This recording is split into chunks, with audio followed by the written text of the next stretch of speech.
ba léegi mën nañ wax ne quand même bi ñuy discuter ba léegi ministère du commerce li ci ëpp doole mooy gouvernement bi nan lay def ba renforcer pouvoir d'achat population loolu lañ fi wax léegi nag damay démontrer depuis 2013 mesure par mesure yi nga xam ne jël nañ ko ba ci projet de budget 2023 mesures yi ñu ci def pour renforcer le pouvoir d'achat des populations sénégalaises première mesure bi waxoon naa ko premier jour bi bu ñu xoolee réforme fiscale bi ñu def en 2013 daanaka dañu def benn réforme boo xam ne amoon na impact ci salaire yi parce que fiscalité ci salaire yi dañ ko baissé woon ba nga xam ne salaire yi dafa yokk loolu biñ ko xaymaa tollu woon na ci presque 30 milliards ba ëpp. Ensuite, il a été question de baisser de 5% à 1% les droits d'enregistrement sur les transactions immobilières pour l'habitat social. Parce que l'habitat social, wax nañ ko fi bi ministre de l'urbanisme jàllee donc dañ ko baisser droit d'enregistrement yi ñu wàccee ko de 5% à 1%. ñetteel bi mooy même mutation yi doon def mutation de propriété yi mu ngi jógee ci 20% wàcc ba 8%. léegi nag ñu dolli ci li nga xam ne mooy revalorisation salaire yi ak pension yi ñetti revalorisation moo am pension de retraite yi revaloriser nañ ko pension militaire ak invalide yi ñu revaloriser ko ñu maintenant revaloriser salaire loolu dinaa ci ñëw mais li ëpp solo 6e mesure bi mooy subvention bi nga xam ne def nañ ko ci secteur de l'énergie boobaak léegi bu ñu jëlee subvention yi boobaak léegi mu ngi toll ci 971 milliards 8 2016 ba septembre 2022 àggaguma décembre ñëwaguma 2023 de 2016 à septembre 2022 971 milliards 8 lan la couvrir li mu njëkk a couvrir mooy dañu maintenir prix essence bi 890 francs normalement mu ngi jar 1182 ku jënd essence rek am na subvention bu ñu def ci yow de plus de 200 francs ñu dem ci gasoil bi ba léegi mu ngi jar 655 normalement bu ñu appliqué woon prix mu ngi war a jar 1068 maanaam litre gasoil bu ñu jënd tey subventionné nañ ci presque 400 francs à la date d'aujourd'hui léegi nag prix électricité yi ñu maintenir ko maa ngi yore depuis le début de l'année ba léegi yeneen pays sous-région yi seen ni ñu augmenté seen prix électricité ñu ngi yore fichier bi ñoom ñëpp daanaka dañ ko yokk ndax cours yi ni mu demee ñun ba léegi ñu maintenir ko moo tax ma ne y a beaucoup de pays de la sous-région qui ont véritablement appliqué des mesures d'ajustement des prix du carburant et de l'électricité maa ngi toujours ci renforcement pouvoir d'achat population yi juróom benn rek laa waxagu juróom ñaareel bi mooy wax nañ ko mu ngi ci rapport bi 157 milliards yoo xam ne dañ ko def ren pour soutenir prix ak ay recettes yoo xam ne ñàkk nañ ko bu ngeen xoolee ci rapport bi dañ ne malgré loolu suñu service su impôt yi ak suñu service su douane ak waa trésor liggéey nañ liggéey bu mucc ayib ba nga xam ne en fin septembre ñu ngi amoon ay plus-value par rapport ak objectif yi ñu leen fixé woon de 32 milliards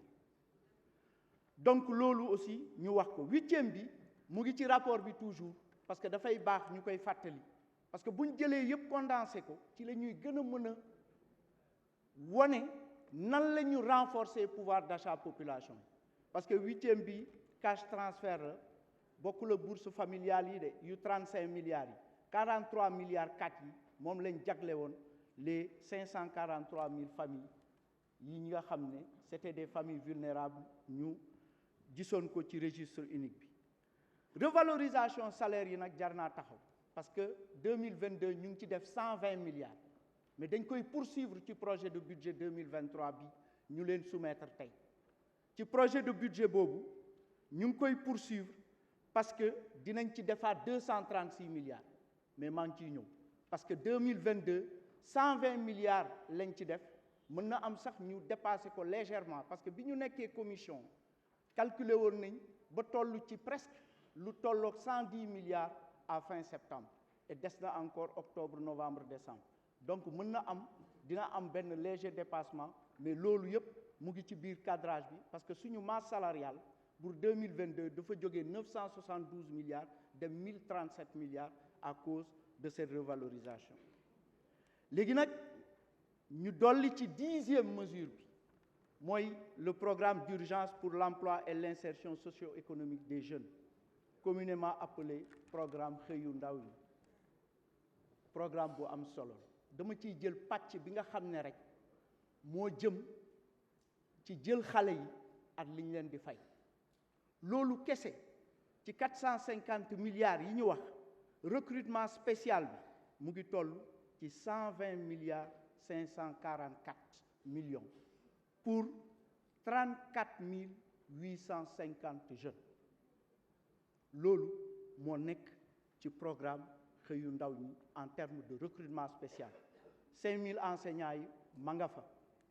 volontaire nettoiement yi ma nga fa foog naa bi fi ministre de l'urbanisme jaare ñun ñëpp rafetlu nañ liggéeyu UCG animateurs socio-éducatifs yi ñu nga fa ba ñuy garder stade yi ñu leen di tuddee stadier ñu nga fa donc loolu yëpp moom la ñuy wax ne toujours mu ngi ci mbiru pouvoir d'achat wu population yi maanaam salaire u xale yi léegi nag bu ngeen jëlee budget 2023 mun nañ retenir benn chiffre xam nga wax nañ ne 47,6% c'est destiné à des dépenses sociales on l'a appelé budget de solution et social mais 716 milliards mu ngi ci budget bi pour renforcer pouvoir d'achat population yi nan la demee nan la tëddee les 716 milliards salaire yi yokk nañ ci 236 milliards parce que bu ngeen fàttale ko suñu mbokk enseignants yeeg santé yépp liñ décidé woon mooy augmentation graduelle pour 2023 mu ngi ci biir 236 milliards yooyu énergie bi ci budget bi subventionné nañ ko pour 300 milliards te dina yokk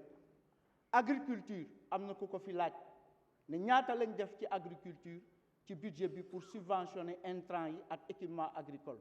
ma koy wax ne agriculture bu ñëwee di ngeen gis ci budget bi 80 milliards yoo xam ne moom lañ ko subventionné dont 77 milliards 250 millions pour engrais bi ak pour intrants loolu moo fa nekk léegi nag li koy mottali pour mu toll ci 716 milliards mooy 100 milliards yi nga xam ne moo nekk ci budget ministère du commerce pour subventionner les denrées de première les prix des denrées de première nécessité. Voilà ce qu'on peut appeler 11 mesures concrètes prises par le gouvernement pour le renforcement du pouvoir d'achat des populations sénégalaises. am na yu bëri boolewuma ko ci boolewuma ci subvention moteur yi pour la pêche boolewuma ci yu bëri yooyu bu seen ministre yi di jaar bu nekk dinañ ko leeral joxe chiffres yi mu leer ci ñëpp léegi nag ci considération générale yi toujours am na honorable député yu bari yu posé problème infrastructure de stockage et de conditionnement des produits agricoles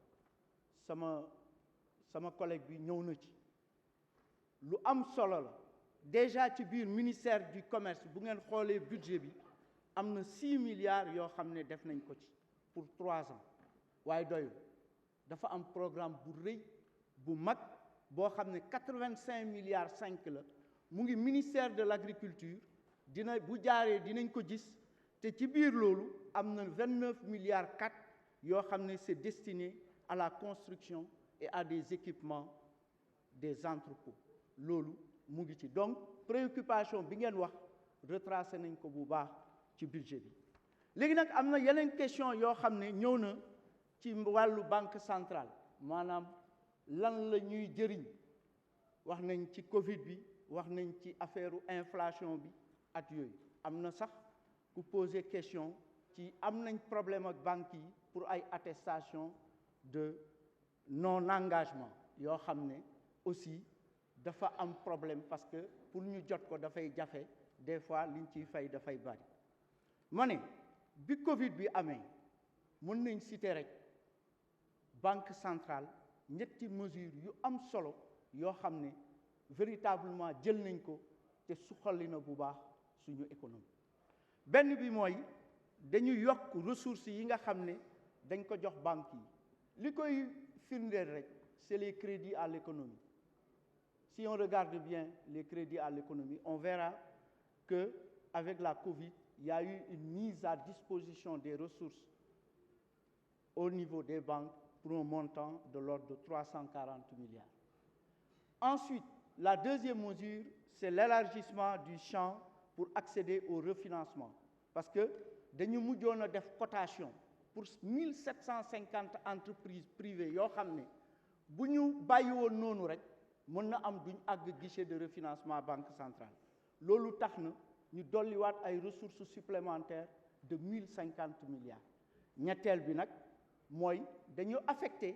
25 milliards au fonds de bonification de la Banque ouest-africaine de développement pour que cette banque puisse accorder des prêts à des conditions concessionnelles aux États. Condition concessionnelle mooy gis nañ fi dette premier jour